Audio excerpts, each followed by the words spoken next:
اور ہمارے ہوش و حواس اڑا دیتی ہے، ماں بہن کی ہمیں تمیز بھول جاتی ہے، اور منہ سے بدبو آتی ہے، چکر آتے ہیں، عقل ماری جاتی ہے، مت ماری جاتی ہے۔ وہاں جو شراب ہوگی نا اللہ تعالیٰ کی شراب، شرابن طہورن، اس سے آپ کی آنکھیں اور مزید کھل جائیں گی، اور وہاں پر اس سے آپ کی صلاحیتیں اور مزید بڑھ جائیں گی، خوبصورتی مزید بڑھ جائے گی، آپ کی نہ عقل کھوئے گی، نہ آپ کی صحت پر کوئی اثر پڑے گا۔ اچھا، اللہ تعالیٰ فرماتے ہیں کہ ایسی لطیف شراب کے جام ان کے لیے گردش میں آئیں گے جو سفید رنگ کی ہوگی، یعنی یہاں پر شراب ہوتی ہے براؤن سے کلر کی غالباً، پینے والوں کے لیے سراپا لذت ہوگی، نہ ان سے سر میں خمار ہوگا، یعنی نہ ان کو کوئی مستی چڑھے گی، نہ ان کی عقل بہکے گی۔ یہاں تو شرابی کو دیکھو نا اپنے قدموں پہ چل ہی نہیں پاتا، اور ان کے پاس وہ بڑی بڑی آنکھوں والی خواتین ہوں گی جن کی نگاہیں اپنی شوہروں پر مرکوز ہوں گی، یہ حوریں ہوں گی جو اپنے شوہروں کے سوا کسی اور کی طرف نظر اٹھا کے نہیں دیکھیں گی۔ اور اس آیت کا مطلب مفسرین نے بتایا کہ وہ اپنے شوہروں کی نگاہوں میں اتنی حسین ہوں گی کہ وہ ان کو دوسری عورتوں کی طرف مائل ہی نہیں ہونے دیں گی، اتنی خوبصورت ہوں گی کہ جو شوہر ہوں گے نا وہ ان کے علاوہ کسی اور کو دیکھنا ہی پسند نہیں کریں گے۔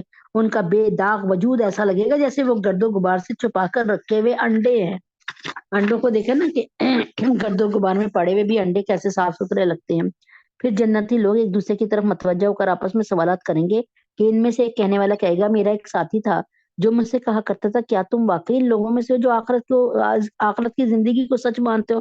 یہ جنتی لوگ نا، کوئی جنتی کسی اپنے دوست کو یاد کرے گا اور یہ باتیں دہرائے گا کہ وہ مجھ سے کہا کرتا تھا، کیا تم واقعی ان لوگوں میں سے جو آخرت کی زندگی کو سچ سمجھتے ہو؟ کیا جب ہم مٹی مٹی ہو جائیں گے اور ہڈیوں میں تبدیل ہو جائیں گے تو کیا واقعی ہمیں اپنے کاموں کا بدلہ دیا جائے گا؟ وہ جنتی دوسرے جنتیوں سے کہے گا، کیا تم میرے ساتھی کو جھانک کر دیکھنا چاہتے ہو؟ جنتی کہے گا، تم میرے ساتھی کو جھانک کے دیکھنا چاہتے ہو، میں دکھاؤں؟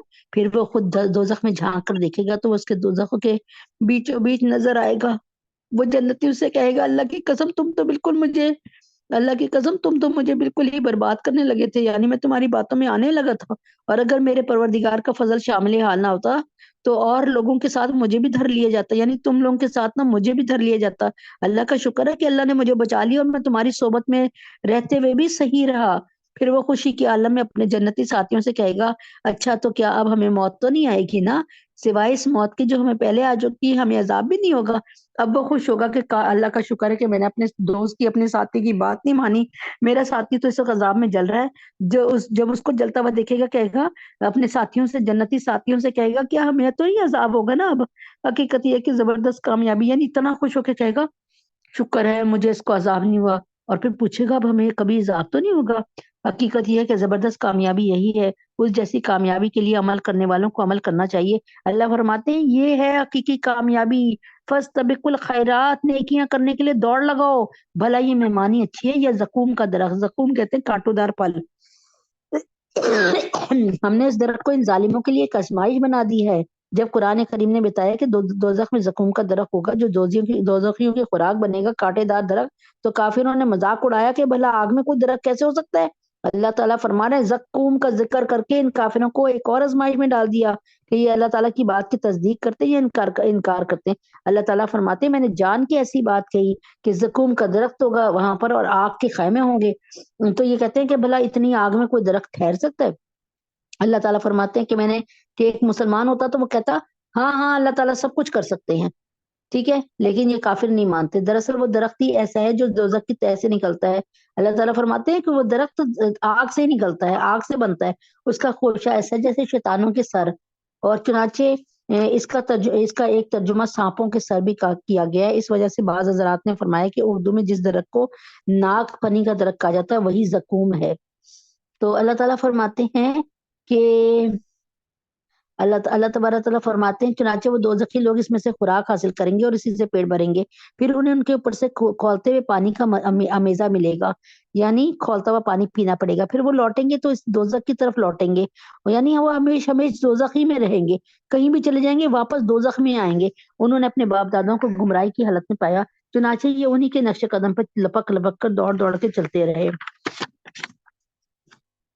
اور ان سے پہلے جو لوگ گزر چکے ہیں ان میں اکثر لوگ بھی گمراہ ہوئے، اور حقیقت یہ ہے کہ ہم نے ان کے درمیان خبردار کرنے والے پیغمبر بھیجے تھے۔ اب دیکھ لو جن کو خبردار کیا گیا ان کا انجام کیسا ہوا، البتہ جو اللہ کے برگزیدہ بندے تھے وہ محفوظ رہے۔ اور نوح نے ہمیں پکارا تو دیکھ لو ہم پکار کا کتنا اچھا جواب دینے والے ہیں۔ نوح علیہ السلام کا اصلی نام تھا عبد الغفار۔ 1050 سال آپ جیے، 950 سال عبادت کی، صرف آپ کے ماننے والے 72 یا 82 تھے۔ اور نوح علیہ السلام کو ان کی قوم نے بہت ہی دکھ دیا۔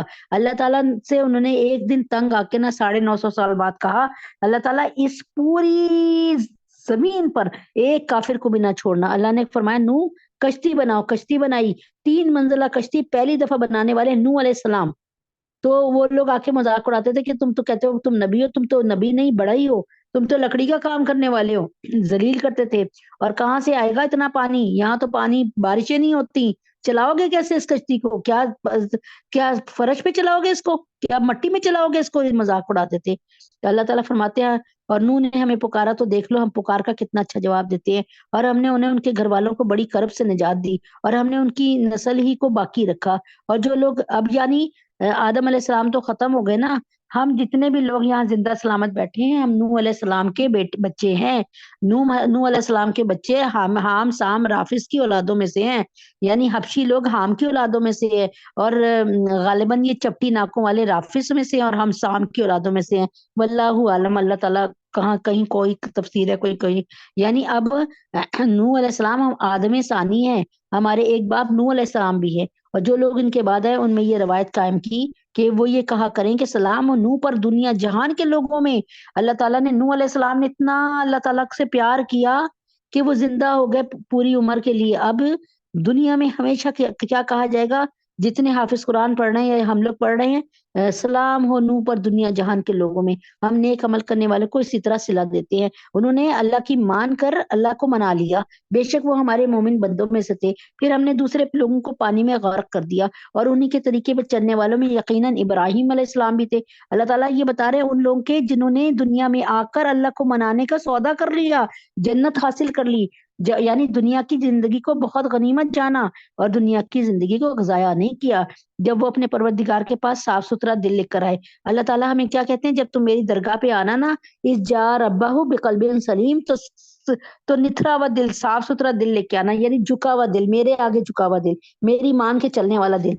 جب انہوں نے اپنے باپ اور اپنی قوم سے کہا تم کن چیزوں کی عبادت کرتے ہو، کیا اللہ کو چھوڑ کر جھوٹ موٹ کے خدا چاہتے ہو، تو پھر جو ذات سارے جہانوں کو پالنے والی ہے اس کے بارے میں تمہارا کیا خیال ہے۔ اس کے کچھ عرصے بعد انہوں نے ستاروں کی طرف ایک نگاہ ڈال کر دیکھا، ابراہیم علیہ السلام کی بات ہو رہی ہے، اور کہا میری طبیعت خراب ہے۔ چنانچہ وہ لوگ پیٹ موڑ کر ان کے پاس سے چلے گئے۔ یہ نا ان کی قوم کے لوگ یعنی ابراہیم علیہ السلام کی قوم کے لوگ ایک میلے میں جا رہے تھے۔ حضرت ابراہیم علیہ السلام کو بھی کہا کہ چلو۔ حضرت ابراہیم علیہ السلام تو میلے میں شریک نہیں ہونا چاہتے تھے، دوسرے ان کے دل میں یہ ارادہ تھا کہ جب یہ سارے لوگ میلے میں چلے جائیں گے تو میں ان کے سارے بتوں کو توڑ کے رکھ دوں گا۔ تو انہوں نے کیا کہا، انہوں نے کہا کہ میری طبیعت خراب ہے، یعنی میں نہیں جا رہا، میری طبیعت خراب ہے، یعنی طبیعت خراب تھی، طبیعت خراب نہیں تھی، لیکن وہ ان کی طبیعت خراب ہو گئی تھی اس بات سے کہ یہ کیا بت پرستی کرتے ہیں، یعنی بیزاری تھی ان کی طبیعت میں۔ چنانچہ وہ لوگ پیٹ موڑ کر ان کے پاس سے یعنی ابراہیم علیہ السلام کے پاس سے چلے گئے۔ اس کے بعد یہ ان کے بنائے ہوئے معبودوں یعنی بتوں میں جھا گھسے اور ان سے کہا کیا تم کھاتے نہیں ہو، تمہیں کیا ہو گیا، تم بولتے کیوں نہیں ہو، یعنی پھر وہ پوری قوت سے مارتے ہوئے ان بتوں پر پل پڑے، اور اس پر ان کی قوم کے لوگ جب واپس آئے نا ان کے پاس دوڑے ہوئے آئے۔ ابراہیم نے کہا کیا تم ان بتوں کو پوچھتے ہو جنہیں خود تراشتے ہو، حالانکہ یعنی میں نے ان کی کٹائی لگا دی، میں نے ان کو مار مار کے ختم کر دیا، یہ مجھے تو کچھ نہیں کہہ سکے، حالانکہ اللہ نے تمہیں پیدا بھی کیا، جو کچھ تم بناتے ہو اس کو بھی۔ ابراہیم علیہ السلام نے فرمایا دیکھو یہ تو اپنے آپ کو نہیں بچا سکے، اللہ نے تمہیں پیدا کیا اور جو کچھ تم بناتے ہو اس کو بھی۔ ان لوگوں نے کہا ابراہیم کے لیے ایک عمارت بناؤ اور اسے دہکتی ہوئی آگ میں پھینک دو۔ اس طرح انہوں نے ابراہیم کے خلاف ایک بڑا برا منصوبہ بنانا چاہا، لیکن ہم نے انہیں نیچے دکھا دیا، اور ابراہیم نے کہا میں اپنے رب کے پاس جا رہا ہوں، وہی میری رہنمائی فرمائے گا۔ میرے پروردگار عالم مجھے ایک ایسا بیٹا دے دے جو نیک لوگوں میں سے ہو۔ چنانچہ ہم نے انہیں ایک بڑے بردبار لڑکے کی خوشخبری سنا دی۔ پھر جب وہ لڑکا پیدا ہو گیا، ابراہیم کے ساتھ چلنے پھرنے کے قابل ہو گیا یعنی اسماعیل علیہ السلام، تو انہوں نے کہا بیٹے میں خواب میں دیکھتا ہوں کہ میں تمہیں ذبح کر رہا ہوں، یعنی یہاں پہ آپ کو اور مجھے بتایا جا رہا ہے کہ ہمیشہ اپنے بچوں سے مشورہ کر کے چلو، ان کے متعلق جو فیصلہ کرو ان سے مشورہ کر کے چلو۔